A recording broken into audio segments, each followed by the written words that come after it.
Muy buenos días, bienvenidos sean todos ustedes y gracias a los organizadores por la invitación. Empezaremos con nuestro tema, nutrición en sepsis abdominal. Primero para comentarles que el doctor Villazón fue el primero que le dio importancia a la nutrición parenteral. Él comentó que el cirujano no es aquel que piensa que el acto quirúrgico empieza y termina en el quirófano. Los tres tipos de nutrientes que debemos de considerar para que un alimento sea balanceado son los energéticos, que son los carbohidratos y los lípidos, los formadores, que son las proteínas y sus derivados como los péptidos y los aminoácidos, y los reguladores, que son las vitaminas que nos funcionan como cofactores para las funciones metabólicas. Cuando tenemos un paciente, debemos determinar tres cosas. Primero, si está desnutrido o no está desnutrido. Nuestro principal problema es que consideramos que casi todos nuestros pacientes están bien nutridos, cuando la gran mayoría es lo contrario. Los pacientes que someten a cirugías estéticas, pues vienen de varios tipos de ayunos, de varias restricciones dietéticas, lo que hace que no sean las personas más adecuadas para reparar una hernia o a lo mejor reparar una perforación intestinal. Los pacientes con obesidad mórbida que se someten a cirugía bariátrica y les hacen varias anastomosis, cuando los gorditos, pues a veces solamente comen carbohidratos y no comen gran cantidad de proteínas, entonces esto también los hace desnutridos.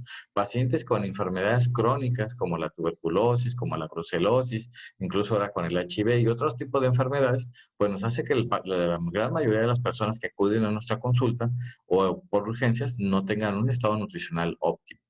Segundo, ¿qué tanto le vamos a dar de comer al paciente? Ni al gordito lo tienes que adelgazar, ni al flaquito lo tienes que engordar durante el proceso agudo. Tienes que darle solamente los requerimientos necesarios para que pueda soportar el embate al que se está sometiendo, a la sepsis, para que sobreviva eso y ya el peso ya te preocuparás en otro momento. Y después la vía de administración. Casi pensamos que es sine qua non paciente con sepsis, nutrición parenteral, cuando la sepsis también afecta al hígado y a veces no son buenos candidatos para la nutrición parenteral. Cuando pacientes son pacientes nefrópatas o son pacientes viejitos que no toleran mucho volumen por la vía intravenosa. Cuando muchas veces son pacientes intubados que no le puede dar gran cantidad de carbohidratos. Y obviamente que tienen resistencia a la insulina y por más insulina que le pongas, pues obviamente no se va a controlar de una manera adecuada la glucosa. Entonces, muchas veces tenemos que valorar la vía enteral. Si tenemos una cirugía a nivel del tubo digestivo alto, tenemos todo el tubo digestivo bajo para poderlo nutrir.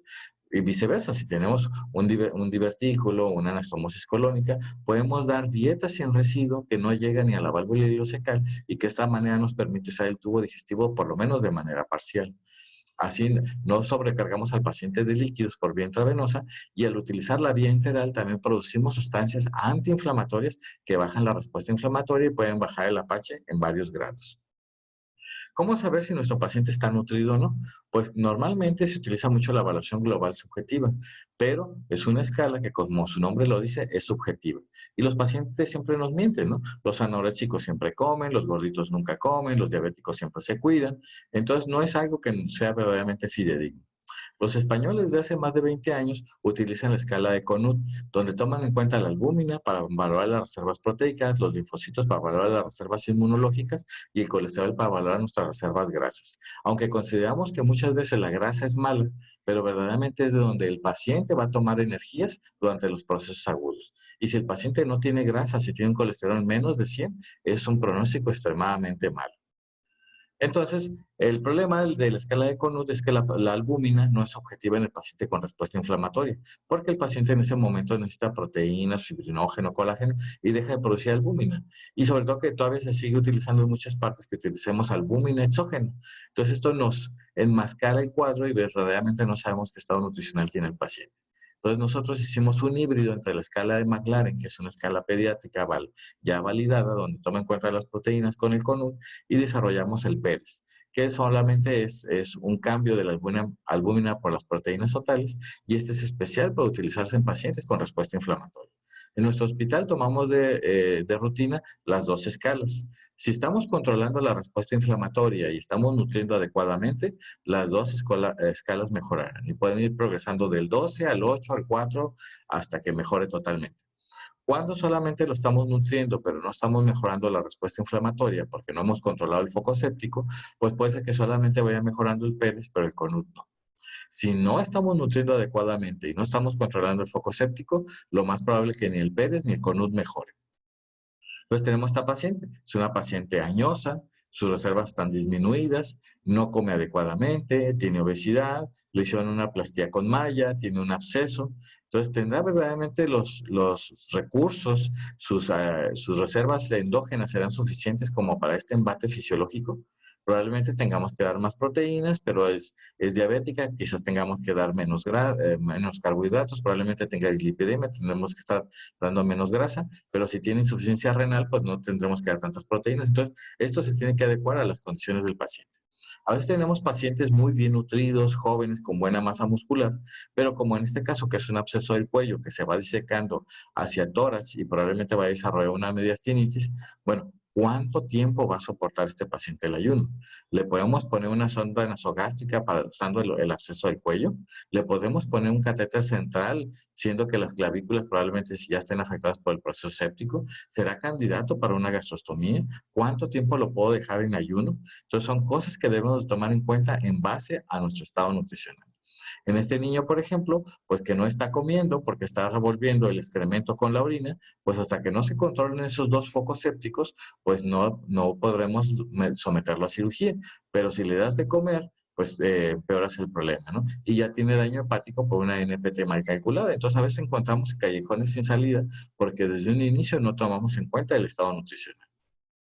México es el estado es el país más gordo de todo el mundo y Sonora y Yucatán están compitiendo por ser el estado más gordo del país más gordo.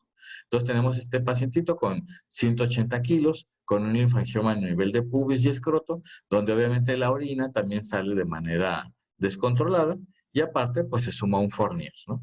Entonces aquí controlar el foco séptico es un verdadero reto y aparte, pues él ya viene con hígado graso, ya viene con dislipidemia, ya viene con muchos otros factores que también nos van a condicionar que la nutrición no pueda ser de la manera más efectiva. En esta paciente tenía una fístula rectovaginal de 10 años de evolución, gastaba 10 a 20 mililitros, pero es una paciente radiada, con muchos problemas, se meten a operarla y ahora tenemos una perforación intestinal. Entonces, obviamente está saliendo cantidad de materia intestinal por el abdomen, por la vagina y todo, que aumenta sus respuestas inflamatorias y que si esperamos a que un cierre primario, una sonda o una anastomosis pegue en estas condiciones sépticas y desnutrición, pues va a ser verdaderamente pobre el pronóstico, ¿no? Entonces, a veces hasta el estado nutricional nos puede condicionar que mejor realicemos un estoma para usar rápido el tubo digestivo y desfuncionalizar la parte que está perforada, ¿no? Porque aunque utilicemos cierres temporales abdominales donde están succionando el material intestinal y de esta manera disminuyamos la respuesta inflamatoria, pues obviamente estos dispositivos, al ser activos y no selectivos, pues se llevan líquido inflamatorio, pero también se llevan líquido intestinal con vitaminas, minerales, sodio, potasio, cloro y demás, donde vamos a desnutrir y deshidratar más rápido a nuestro paciente con estos sistemas de aspiración, ¿no? Cuando estos sistemas de aspiración solamente deben de ser para controlar el proceso inflamatorio y obviamente tendremos que sacar un estoma o hacer otro tipo de cosas para que estos dispositivos no estén succionando el líquido intestinal innecesario, ¿no? Hablando ya de desnutrición, pues sabemos que tenemos dos tipos, el marasmo y el kwashiorkor, y el peor de los casos cuando se juntan los dos. Entonces el marasmo significa inmóvil acinético, es este tipo de pacientes que pesan 30 kilos, 40 kilos, que obviamente se tiene un autocanibalismo donde está consumiendo la proteína y la grasa. Como no está consumiendo ni una cosa ni otra, entonces se llega el momento en que ya su propio aporte se terminó. Entonces este paciente para defenderse baja todos sus requerimientos calóricos, ¿no? Entonces empieza con hipotensión, empieza con oliguria, incluso bradipsiquia, bradicardia, todas las funciones van a disminuir. Es como el celular en modo de ahorro de energía, ¿no? Sigue prendido, pero no puedes navegar ni puedes hacer muchas otras cosas, ¿no? Este paciente, como se encuentra hemoconcentrado, puede ser que te salga con una hemoglobina de 14, con una albúmina de 4, obviamente son ficticias, ¿no? Y obviamente si te metes a operarlo, pues el desenlace va a ser fatal. A eso el doctor Ramos Galván le llamó omniuresis, que es una homeostasis en la enfermedad. Pero esto en realidad nada más es una detención del metabolismo para no seguir gastando más energía que no se tiene. La otra tipo de desnutrición es el coacharcos, ¿no? Se describió por primera vez en África. ¿Por qué significa el desplazado? Cuando los niños les daban el seno materno y la mamá tenía otro bebé, pues lo desplazaban, ya solamente le daban carbohidratos y son los niños flaquitos, panzoncitos. No ocupamos ir a África para eso. Aquí los tenemos mucho en los cinturones de miseria de las ciudades, pero también los que solamente consumen carbohidratos. Y peor, en los hospitales, donde solamente los tenemos con solución glucosada del 5% y solución salina. Como solamente le estamos dando carbohidratos, pues esto hace que no entren a una lipólisis y por eso no baja de peso. Como está consumiendo proteínas, pues entonces hay escape de líquidos, tienen edema y puede ser que hasta aparente que están más gorditos y aumentan de peso. Aquí la antropometría no es objetivo. Aquí sí los valores bioquímicos son los que van a marcar, ¿no? Entonces, para saber qué estrategias tenemos que usar para medirlo, ya sea antropometría o bioquímico, pues tenemos que saber qué tipo de nutrición son. Pero, ¿qué pasa cuando se juntan? Cuando es un marasmo que le agregaste un coacharco. Existe la escala de Chang, que te mide las dos cosas, pero ocupamos una antropometría de cada región, porque la escala de Chang se desarrolló en Asia y el más gordito de los asiáticos no le llega al más flaquito de los sonorenses. Entonces tenemos que adecuar todo eso. Ya lo dijimos, el coacharcol, pues se dan pérdida incluso de proteínas. Se ha visto de que después de un proceso séptico se adelgaza el diafragma y por eso no los podemos extubar. Se ve que se adelgaza el corazón y por eso entran en falla cardíaca. Ya lo dijimos, que se ven procesos agudos, hay pérdida de tejido, no hay pérdida de tejido adiposo y no se ve el peso. Y muchos le llaman síndrome de glucosa del 5% porque el paciente precisamente lo tenemos más de 5 días con el aporte calórico solamente a expensas de glucosa del 5%. ¿Cómo saber cuánto le tenemos que dar a cada paciente? Pues existen varias fórmulas. La más aplicada es la de Harris Benedict, pero ya se sabe que eran militares jóvenes, ¿no? Entonces, por eso la ecuación de Long, que era el factor de estrés y el factor de actividad, ya no se utiliza, solamente el factor basal. La OMS nos dice que debemos dar de 20 a 30 kilocalorías, como promedio 25, pero cuando nos falta experiencia no sabemos a quién darle 20, a quién darle 30 o a quién darle 25. Entonces viene la escala de Valencia, aquí también se las pongo, donde se supone que es especial para pacientes quirúrgicos. Yo les recomiendo que utilicen dos escalas y saquen un promedio para que obviamente no nos vayamos ni muy arriba ni muy abajo.